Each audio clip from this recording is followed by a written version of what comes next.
নমস্কার বন্ধুরা, গ্রিন লাভার ব্লগে আরেকটি নতুন ভিডিওতে আপনাদেরকে স্বাগত।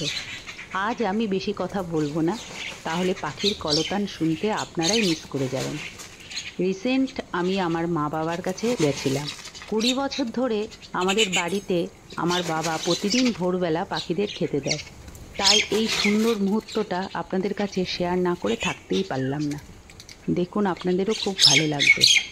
আর আমার এই ভিডিও যদি আপনাদের ভালো লেগে থাকে তাহলে প্লিজ সাবস্ক্রাইব করে আমার পাশে থাকবেন। ধন্যবাদ।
প্রাণ আসুক খাই, নাচুক অনেক টাকা